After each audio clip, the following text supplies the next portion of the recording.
ഓം നമ ശിവായ.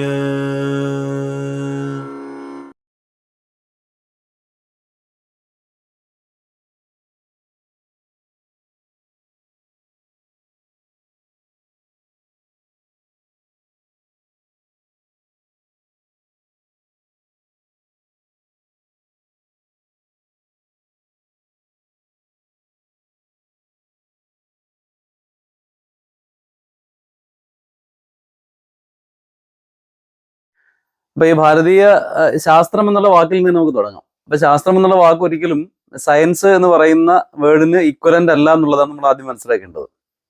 അപ്പൊ സയൻസ് എന്നുള്ള പദത്തിനോടൊപ്പം കോൺ എന്നൊരു വാക്കും കൂടെ കൂടി ചേർക്കുമ്പോഴത്തേത് കോൺഷ്യൻസ് എന്നാവുന്നു. കോൺ സയൻസ് അല്ലെ, കോൺഷ്യൻസ്, കോൺഷ്യസ്നെസ്, ബോധം എന്ന് പറയുന്ന ഒരു സംഗതിയിലേക്ക് വരുന്നു. അപ്പോൾ കോൺ ഇല്ലാതെ ബോധത്തിന്റെ കോൺ എന്നുള്ള സാധനം എടുത്ത് മാറ്റുമ്പോൾ കിട്ടുന്നതാണ് ശാസ്ത്രം എന്ന് പറയുന്നത്. അപ്പൊ ഈ ശാസ്ത്രത്തിന്റെ പ്രത്യേകത നമ്മുടെ ഈ 5 ഇന്ദ്രിയങ്ങൾ ഉപയോഗിച്ചിട്ടാണ് നമ്മുടെ ഈ പ്രപഞ്ചത്തിനെ വ്യാഖ്യാനിക്കാൻ ശ്രമിക്കുന്നത് അല്ലെങ്കിൽ മനസ്സിലാക്കാൻ ശ്രമിക്കുന്നത്. അപ്പൊ 5 ഇന്ദ്രിയങ്ങളുടെ ലിമിറ്റേഷൻ നമുക്കറിയാം.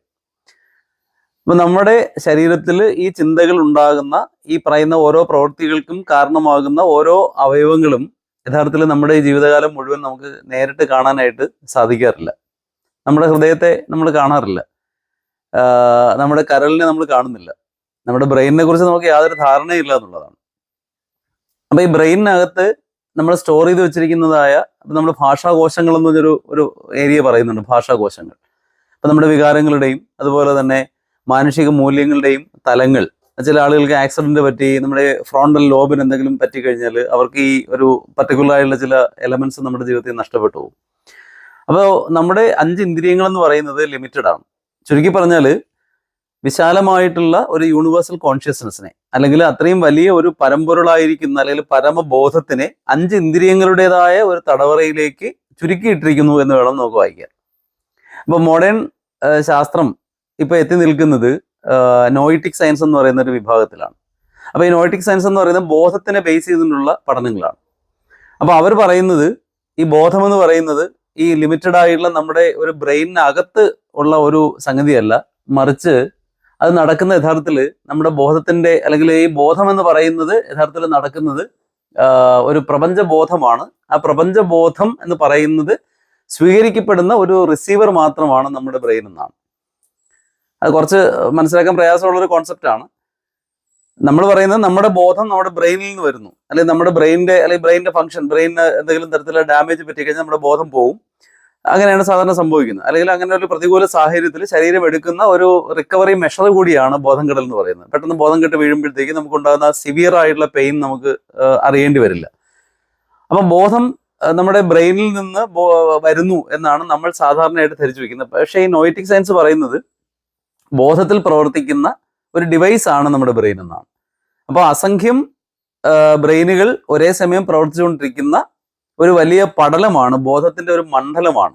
ആ ബോധത്തിന്റെ മണ്ഡലത്തിൽ നമ്മൾ റിസീവ് ചെയ്യുന്ന കുറച്ച് സാധനം മാത്രമാണ് നമ്മുടെ ഇതിലുള്ളത്. അത് ഏതനുസരിച്ച് ഇരിക്കുന്നു വെച്ചാൽ according to the capacity of the brain. According to the capacity of the brain എന്ന് പറയുമ്പോഴത്തേക്ക് നമ്മൾ ഒരു സർജറി ചെയ്ത് നോക്കുമ്പോഴത്തേക്ക് എല്ലാ ആളുകളിലും ഈ പറയുന്ന സാധനങ്ങൾ അതിനകത്ത് ഉണ്ടാവും. പക്ഷെ അത് എത്രത്തോളം ആക്റ്റീവ് ആയിരിക്കുന്നു. നമ്മൾ കേട്ടിട്ടുണ്ട് ഐൻസ്റ്റൈൻ്റെ ബ്രെയിൻ 18% മാത്രമേ പ്രവർത്തിച്ചിട്ടുള്ളൂ എന്ന് പറയുന്നുണ്ട്, 18 മുതൽ 20% വരെ.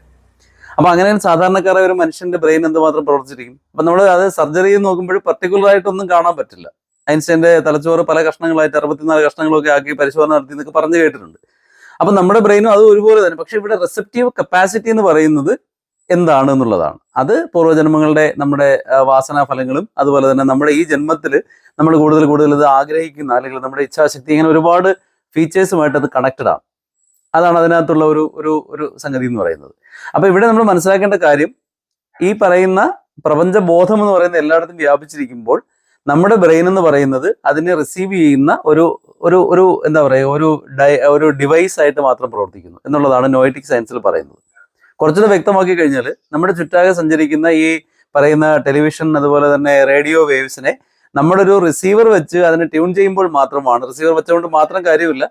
അപ്പൊ ഈ പറയുന്ന ഇവിടെ എല്ലാം എന്ത് ചെയ്യുന്നു നമുക്കറിയാം, ഈ റേഡിയോ വേവ്സും അതുപോലെ തന്നെ ടെലിവിഷൻ വേവ്സും എല്ലാം പോകുന്നത്. അപ്പൊ അവിടെ ഒരു ഡിവൈസ്, ഒരു ടെലിവിഷൻ മേടിച്ച് വെച്ചത് കൊണ്ട് അത് എന്ത് ചെയ്യുന്നില്ല, അത് പ്രവർത്തിക്കുന്നില്ല. അല്ലെങ്കിൽ ഒരു റേഡിയോ മേടിച്ച് വെച്ചത് കൊണ്ട് അതൊരിക്കലും അത് പ്രവർത്തിക്കുന്നില്ല. അപ്പോൾ അത് എന്ത് ചെയ്യണം, ഇതുമായിട്ട് ട്യൂൺ ചെയ്യണം, അല്ലെങ്കിൽ ഇതുമായിട്ട് അതിനെ നമ്മളൊന്ന് ട്യൂൺ ചെയ്തെടുത്താൽ മാത്രമേ അത് പറയുള്ളൂ എന്ന് പറയും പോലെയാണ്. അപ്പോൾ പ്രപഞ്ചത്തിന്റെ ബോധത്തിനെ ഇതിന്റെ ഏതൊക്കെ തലങ്ങളുമായിട്ട് നമ്മൾ ട്യൂൺ ചെയ്യുന്നു എന്നുള്ളതനുസരിച്ച്, അല്ലെ അറ്റ്യൂൺമെന്റ് എന്ന് പറയും. സാധാരണയായിട്ട് ഇതിനകത്ത് ഒരുപാട് ഹീലേഴ്സ് ഉണ്ട്. അപ്പോൾ ഹീലേഴ്സിന് മനസ്സിലാവും എന്താണ് ഈ പറയുന്ന അറ്റ്യൂൺമെന്റ് എന്ന് പറയുന്നത്. സംയോജിത പ്രക്രിയ എന്നാണ്, സംയോജിപ്പിക്കൽ എന്നാണ് പറയുന്നത്. പ്രപഞ്ചബോധത്തിനെ നമ്മുടെ ബോധവുമായിട്ട് അറ്റ്യൂൺ ചെയ്യുക എന്ന് പറയും. അപ്പോൾ ഇങ്ങനെ അറ്റ്യൂൺ ചെയ്യുമ്പോഴാണ് നമ്മൾ ഈ പറയുന്ന ഡിവൈസ് വർക്ക് ചെയ്തു തുടങ്ങുന്നത്. അതാണ് ഞാൻ പറഞ്ഞത്, ഒരു കോംപ്ലിക്കേറ്റഡ് ആയ സാധനം. അപ്പോൾ നമ്മൾ കോൺഷ്യസ്നെസ്സിനെ കുറിച്ച് പറഞ്ഞു പോയി. അത് പറഞ്ഞു കഴിഞ്ഞാൽ അതൊരു 4-5 ക്ലാസ് എടുക്കാനുള്ള ഒരു സബ്ജക്റ്റ് ആണെങ്കിലും പോട്ടെ, നമുക്ക് തിരിച്ചു വരാം. അപ്പോൾ കോൺഷ്യസ്നെസ് എന്നുള്ളതാണ് ബോധം. അപ്പോൾ അതിൽ കോൺ മാറുമ്പോഴത്തേക്കാണ് അത് സയൻസ് ആവുന്നത്. ഈ സയൻസ് വെച്ചുകൊണ്ടാണ് നമ്മൾ ഈ പ്രപഞ്ചത്തിനെ വ്യാഖ്യാനിക്കാനും അതുപോലെ തന്നെ മനസ്സിലാക്കാനുമായിട്ട് ഇറങ്ങി പുറപ്പെടുന്നത്. അപ്പോൾ അത് നമ്മുടെ ഒരു ഒന്നാമത്തെ ഒരു പോരായ്മയാണ്. അപ്പോൾ പ്രപഞ്ചത്തിനെ എങ്ങനെ അറിയാൻ പറ്റുമെന്ന് ചോദിച്ചു കഴിഞ്ഞാൽ, പ്രപഞ്ചം എപ്പോഴും നമുക്ക് സൂചനകൾ നൽകിക്കൊണ്ടിരിക്കുന്നു എന്ന് പറയുന്നു. കാരണം ഈ പ്രപഞ്ചത്തിന്റെ ബോധം തന്നെയാണ് നമ്മുടെ ബോധം. As is the human mind, so is the cosmic mind. മനുഷ്യന്റെ മനസ്സ് പോലെ തന്നെയാണ് കോസ്മോസിന്റെ മൈൻഡ്, പ്രപഞ്ച മനസ്സെന്ന് പറയുന്നത്. As is the human body, so is the cosmic body. As is the microcosm, so is the macrocosm എന്നാണ്. അപ്പൊ നമ്മുടെ മൈക്രോകോസം പോലെ തന്നെയാണ് ഈ മാക്രോകോസവും, അല്ലെ? അപ്പൊ ഇതെല്ലാം കണക്ട് ആയാൽ മാത്രമേ പറ്റുള്ളൂ. അല്ലെങ്കിൽ നമുക്ക് അവിടെയാണ് നമ്മൾ ഈ അദ്വൈത വേദാന്തമൊക്കെ നമ്മൾ പറയുന്നതിന്റെ സംഗതി അതാണ്. ജീവാത്മാ പരമാത്മാ കോൺസെപ്റ്റ്, ഒരുപാട് സാധനങ്ങൾ ഇതുമായിട്ട് കണക്ട് ചെയ്ത് പറയാൻ പറ്റും. അപ്പൊ നമ്മൾ പറഞ്ഞു വന്ന ആ ഒരു സംഗതി എന്ന് പറയുന്നത്, പ്രപഞ്ചം നമുക്ക് തരുന്ന സൂചനകളാണ്. അപ്പൊ ഈ സൂചനകളെ മനസ്സിലാക്കാൻ വേണ്ടി ആണ് ശാസ്ത്രം എന്ന് പറഞ്ഞത്. ശാസ്ത്രം എന്നുള്ള വാക്കിന് ശാസന എന്നൊരു അർത്ഥമുണ്ട്. ശാസന എന്ന് പറഞ്ഞു കഴിഞ്ഞാൽ അത് അവിടെ നിലനിൽക്കുന്ന ഒരു നിയമമാണ്, അത് നിങ്ങൾ പാലിക്കണം എന്നാണ്. അപ്പൊ രാവിലെ എഴുന്നേൽക്കുമ്പോൾ വലത് സൈഡ് തിരിഞ്ഞ് എഴുന്നേൽക്കണം. അതിന്റെ നിയമം പലർക്കും അറിയില്ല, എന്തുകൊണ്ടാണെന്ന് അറിയില്ല. അതൊരു നിയമമാണെന്ന് അറിയാം. വീട്ടുകാർ അമ്മമ്മയെല്ലാം നമ്മളെ ശീലിപ്പിക്കുന്ന അങ്ങനെയാണ്, അങ്ങനെ ചെയ്യണം. ഈ 5 വിരലുകളും ചേർത്ത് വേണം ഭക്ഷണം കഴിക്കാൻ. ആ ഭക്ഷണം നന്നായിട്ട് ഈ 5 വിരലുകളും ചേർത്ത് തന്നെ തിരുമണം, എന്നിട്ട് അതിനെ കഴിക്കണം എന്നൊക്കെ നമ്മൾ പറഞ്ഞു വെക്കുമ്പോഴത്തേക്ക് നമുക്ക് സംഭവിക്കുന്നത് ശാസനകളായിട്ടാണ് നമ്മൾ ഇത് പറയുന്നത്. അതായത് റൂളുകൾ നമ്മൾ തിരിച്ചു ചോദിച്ചു കഴിഞ്ഞാൽ അവർക്ക് പറഞ്ഞു തരാൻ അറിയണമെന്നില്ല. അപ്പൊ അതിന് കാരണം ഇത് അനാദിയായിട്ട് കാലങ്ങളായിട്ട് ഇവിടെ നിൽക്കുന്ന ഒരു സിസ്റ്റമാണ്, ഒരു സമ്പ്രദായമാണ്. അപ്പൊ ആ സമ്പ്രദായത്തിനെ അനുഷ്ഠിച്ചു വരുമ്പോഴാണ് നമ്മൾ അതിനെ ശാസ്ത്രം എന്നതുകൊണ്ട് ഉദ്ദേശിക്കുന്നത്. അപ്പൊ നമ്മുടെ ഈ ഇതിലിപ്പോ ഞാൻ ഇടയ്ക്ക് ഭംഗിന്തരയോട് പറഞ്ഞിട്ടുണ്ട്, കുളിക്കാൻ ശാസ്ത്രമുണ്ട്, പല്ല് തേക്കാൻ ശാസ്ത്രമുണ്ട്, ഭക്ഷണം കഴിക്കാൻ ശാസ്ത്രമുണ്ട്, കിടക്കാൻ ശാസ്ത്രമുണ്ട്, എല്ലാത്തിനും, ഉറങ്ങാൻ ശാസ്ത്രമുണ്ട്, എല്ലാത്തിനും അതിൻ്റെതായ ശാസനകളുണ്ട്. അതായത് കൃത്യം ഇങ്ങനെയാണ് ചെയ്യേണ്ടത്. അത് അനുഷ്ഠാനമാണ്.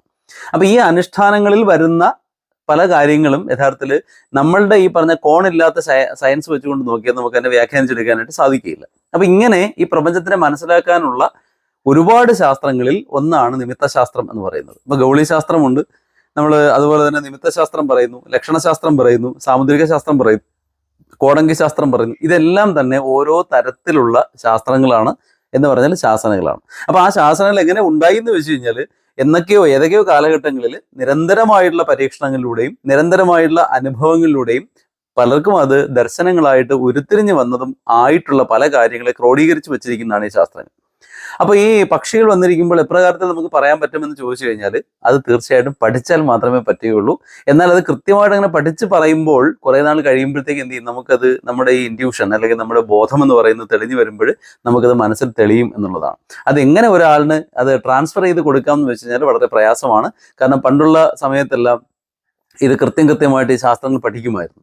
അപ്പൊ ഗൗളി ശാസ്ത്രം എന്ന് പറഞ്ഞാൽ അത് എവിടെ ഇരുന്നാണ് ഗൗളി ചലിക്കുന്നത്, ഏത് വശത്താണ്, അപ്പൊ ഇന്ന വശത്തിരുന്നാൽ ഇന്ന ഫലം, ഇന്ന വശത്താണെങ്കിൽ മറ്റേ ഫലം എന്ന് പറഞ്ഞിട്ട് ധാരാളം കാര്യങ്ങൾ പറയുന്നുണ്ട്. നോക്കൂ, നമ്മുടെ ശരീരം തന്നെ യഥാർത്ഥത്തിൽ നമ്മൾ അറിയാത്ത ഒരുപാട് കാര്യങ്ങൾ കമ്മ്യൂണിക്കേറ്റ് ചെയ്യുന്നുണ്ട്. അതിൽ കുറച്ച് കാര്യങ്ങൾ ഇപ്പൊ പാശ്ചാത്യർ തന്നെ ക്രോഡീകരിച്ച് ബോഡി ലാംഗ്വേജ് എന്ന് പറയുന്നുണ്ട്. നമ്മുടെ ശരീരം എങ്ങനെയാണ് പ്രതികരിക്കുന്നതെന്നനുസരിച്ച് നമ്മൾ പോലും അറിയാതെ നമ്മളുടെ ഉള്ളിലുള്ള സാധനത്തിനെ പുറത്തു കൊണ്ടുവരും. പക്ഷെ അതൊക്കെ വളരെ ടെക്നിക്കലി സ്കിൽഫുൾ ആയ ആളുകൾക്ക്, വളരെ കണ്ണിങ് ആയിട്ടുള്ള ആളുകൾക്ക് എന്ത് ചെയ്യാൻ പറ്റും, ഇതിനെ കുറെയൊക്കെ മാനേജ് ചെയ്യാനായിട്ട് പറ്റും. ഇപ്പൊ ദൃശ്യം സിനിമയിൽ പറയുന്നുണ്ട്, അയാൾ നടന്നു പോകുമ്പോൾ അയാൾ കുറ്റം ചെയ്തിട്ടുണ്ടെങ്കിൽ തിരിഞ്ഞു പോകും. ഇതൊരു ക്ലീശേ സാധനമാണ്. നമുക്കൊരു ഡൗട്ട് ഉണ്ടെങ്കിൽ നമ്മൾ തിരിഞ്ഞു പോകും. പക്ഷെ ആ സാധനം നമുക്ക് അറിയാമെങ്കിൽ എന്ത് ചെയ്താൽ മതി, നമ്മൾ തിരിഞ്ഞു നോക്കാൻ നടന്നു പോയത്. പക്ഷെ അതിനെ അങ്ങനെ നടക്കാനുള്ള ഒരു മനക്കരുത്ത് നമുക്ക് ഉണ്ടാക്കിയെടുക്കണം. അവിടെയാണ് കാര്യം. അപ്പൊ അതുകൊണ്ട് ഈ പറഞ്ഞ സാധനം എന്ന് പറയുന്നത് നമുക്ക് ഒരുപാട് അതിനെ ഓൾട്ടർ ചെയ്തെടുക്കാനായിട്ട് പറ്റും. പക്ഷെ എങ്കിലും നമ്മൾ അറിയാതെ നമ്മൾ കമ്മ്യൂണിക്കേറ്റ് ചെയ്യുന്ന ഒരു ഭാഷയുണ്ട്. ആ ഭാഷ നമ്മൾ അറിയാതെ നമ്മളെ അറിയാവുന്ന ഒരാളിന് തീർച്ചയായിട്ടും കമ്മ്യൂണിക്കേറ്റ് ചെയ്തെടുക്കാൻ സാധിക്കും. അപ്പൊ നിങ്ങളുടെ വിരലുകൾ, നിങ്ങളുടെ മൂക്ക്, നിങ്ങളുടെ കണ്ണ്, നിങ്ങളുടെ ശരീരത്തിലെ ഭാഗങ്ങൾ, ഇതിനെല്ലാം വെച്ചുകൊണ്ട് കൃത്യമായിട്ട് നിങ്ങൾ മനസ്സിലാക്കിയെടുക്കുന്ന ഒരു ശാസ്ത്രമാണ് സാമുദ്രിക ശാസ്ത്രം. ഇതൊരു വലിയ ശാസ്ത്ര വിഭാഗമാണ്. പണ്ട് ഞാൻ വാസ്തു പഠിക്കുന്നതിന് വേണ്ടി വാസ്തുവിദ്യാ ഗുരുകുലം ആറന്മുള അഡ്മിഷൻ എടുത്ത് പഠിച്ചു പോകുമ്പോഴാണ് വാസ്തു ജ്യോതിഷം എന്ന് പറഞ്ഞ സംഗതി, അതുപോലെയാണ് ലക്ഷണശാസ്ത്രങ്ങൾ, നിമിത്തശാസ്ത്രങ്ങൾ, ഇതെല്ലാം ഇപ്പോൾ ഉദാഹരണത്തിന് ഒരു ചെറിയ എക്സാമ്പിൾ പറഞ്ഞാൽ, നമ്മളൊരു സ്ഥലത്ത് നിന്ന് വാസ്തു നോക്കുമ്പോൾ അവിടുത്തെ മണ്ണ് നമ്മളൊരു ചെറിയ കുഴി എടുക്കുന്നു, കുഴി എടുത്തിട്ട് ആ മണ്ണ് തിരിച്ച് ആ കുഴിയിലേക്ക് ഇടുന്നു. 3 കണ്ടീഷൻസ് വരാം. ഒന്ന്, കൃത്യമായിട്ട് എടുത്ത മണ്ണ് ആ കുഴിയിൽ കൃത്യമായിട്ട് പരിപക്വമായിട്ട് മൂടുന്നു. 2, മണ്ണ് ബാക്കി വരുന്നു, മൂടിയിട്ടും കുറെ മണ്ണ് ബാക്കി വരുന്നു. 3ാമത്തെ കണ്ടീഷൻ, മണ്ണ് അതിന് തികയുന്നില്ല. ഇങ്ങനെ 3 കണ്ടീഷൻസ് വരാം. ഈ 3 കണ്ടീഷൻസിന് 3 ഫലങ്ങളാണ്. ഇനി ഈ മണ്ണ് എടുക്കുമ്പോൾ ആ മണ്ണ് രുചിച്ച് നോക്കുക, മണത്ത് നോക്കുക, ഇങ്ങനെയുണ്ട്. അപ്പോൾ അതിന് കിട്ടുന്ന സംഗതി. അപ്പൊ ഇവിടെയെല്ലാം ശാസ്ത്രീയമായിട്ട് ഇന്നതാണെന്ന് കാണാൻ പഠിച്ച് വെക്കുന്ന മാത്രമല്ല, അവിടെ നമ്മുടെ ഇൻഡ്യൂഷൻ കൂടി വർക്ക് ചെയ്യണം. ഇനി അവിടെ കേൾക്കുന്ന നാദം എന്താണ്, ആ സമയത്ത് കേൾക്കുന്ന നാദം, ആ നാദത്തിനെ വെച്ചുകൊണ്ട് വ്യാഖ്യാനിക്കുക. അപ്പൊ ഇങ്ങനെ നിരവധി സാധനങ്ങൾ ഒരുമിച്ച് ചേർന്നിട്ടാണ് അന്ന് ഇങ്ങനെയുള്ള ആൾക്കാർ ഫലം പറഞ്ഞിരുന്നത്. അതുകൊണ്ട് കൃത്യമായിട്ട് ഈ ഒരു കാര്യം, ഇപ്പൊ തന്നെ ദ ട്രൂത്ത് എന്ന് പറയുന്ന സിനിമയിൽ മമ്മൂട്ടിയുടെ അച്ഛനായിട്ട് വരുന്ന തിലകൻ, അദ്ദേഹം ഒരു മംഗളകാര്യം ഒരാൾ എന്ന് പറയുമ്പോൾ പെട്ടെന്ന് ഒരു ട്രെയിൻ പോകുന്ന ശബ്ദം കാണുന്നു. അദ്ദേഹം പറയുന്നു, ലക്ഷണം ശുഭമല്ല എന്ന് പറയുന്നു. അതേസമയം ഒരു ശവം കൊണ്ടുപോകുന്ന കാഴ്ച കണ്ടു കഴിഞ്ഞാൽ ലക്ഷണം ശുഭമാണെന്ന് പറയുന്നു. അപ്പൊ ഇത് വലിയ ശാസ്ത്രമാണ്. അപ്പൊ ചോദിച്ച മാഡത്തിനോട് ഞാൻ പറയുകയാണ്, കാരണം ഇത് പറഞ്ഞാൽ ഇങ്ങനെ നമുക്ക് ധാരാളം പറഞ്ഞുകൊണ്ടിരിക്കേണ്ടി വരും. പക്ഷേ നമ്മൾ മനസ്സിലാക്കേണ്ട കാര്യം എന്ന് പറഞ്ഞാൽ, നമ്മൾ ഈ പറയുന്ന ഓരോ ശാസ്ത്രവും യഥാർത്ഥത്തിൽ അതിൻ്റെ ആഴങ്ങളിലേക്ക് ഇറങ്ങിപ്പോയി കുറേ നമുക്ക് മനസ്സിലാക്കാനേ പറ്റുകയുള്ളൂ. ബാക്കി കുറേ നമ്മുടെ ഇൻഡ്യൂഷൻ കൊണ്ട് നമുക്ക് മനസ്സിലാക്കാനായിട്ട് സാധിക്കുകയുള്ളൂ. പിന്നെ നമുക്ക് കുറേ ആളുകളോട്, അറിവുള്ള ആളുകളോട് ചോദിക്കാം. പിന്നെ അതിനെ തുടർന്നുണ്ടാകുന്ന നിമിത്തങ്ങളുണ്ട്. ഇപ്പോൾ ഒരു കാര്യം നമ്മൾ മനസ്സിൽ വിചാരിച്ച് ഇങ്ങനെ ചിന്തിക്കുമ്പോൾ അതിനെ തുടർന്ന് മറ്റു ചില പിന്നെ എന്താണ് ഈ സെക്കൻഡറി ആയിട്ടുള്ള എവിഡൻസുകൾ വരും. ആ എവിഡൻസും കൂടെ കൂട്ടിച്ചേർത്തിട്ടൊക്കെയാണ് നമ്മൾ ഏതാണ്ട് ഒരു അനുമാനത്തിൽ എത്തുന്നത്. അത് ആദ്യമായിട്ട് കിട്ടുന്ന അനുമാനങ്ങളെല്ലാം ശരിയാവണമെന്നില്ല. അത് നിരന്തരമായിട്ട് നമ്മൾ ഇതിൻ്റെ കൂടെ പോകുമ്പോൾ ഓട്ടോമാറ്റിക്കായിട്ട് നമ്മളിത് കിട്ടും. ഇനി ഇതിനെല്ലാം എളുപ്പമായിട്ടൊരു വഴിയുണ്ട്. ഞാൻ പല ക്ലാസ്സുകളിലും പറയുന്നതാണ്, നമ്മുടെ ഉള്ളിൽ ഒരാളിരുന്ന് സംസാരിക്കുന്നുണ്ട്, ആ ആളിൻ്റെ ശബ്ദത്തെ കേട്ടാൽ മാത്രം മതി. അത് വളരെ ഫീബിളാണ്. പലപ്പോഴും ആ ശബ്ദം കേൾക്കുന്നില്ല. കാരണം വർഷങ്ങളായിട്ട് സംസാരിച്ചിട്ട് പോലും നമ്മൾ നമ്മുടെ വാസനകൾക്ക് അനുസരിച്ച് നമ്മൾ വേറെ പല കാര്യങ്ങളിലേക്കും പോകുന്നത് കൊണ്ട് നോർമലി നമ്മൾ ഇതിനെ കേൾക്കാറില്ല. അപ്പോൾ അതിനെ കേട്ട് തുടങ്ങുമ്പോൾ യഥാർത്ഥത്തിൽ നമുക്ക് ഈ പറയുന്ന കുറച്ച് കാര്യങ്ങൾ മനസ്സിലാക്കാനായിട്ട് സാധിക്കും. മാഡം സാറ്റിസ്ഫൈഡ് അല്ല എന്ന് എനിക്കറിയാം. പക്ഷെ എങ്കിലും ഈ ഒരു കോണ്ടെക്സ്റ്റിൽ നമുക്ക് ഇത്രേ പറയാൻ പറ്റുള്ളൂ.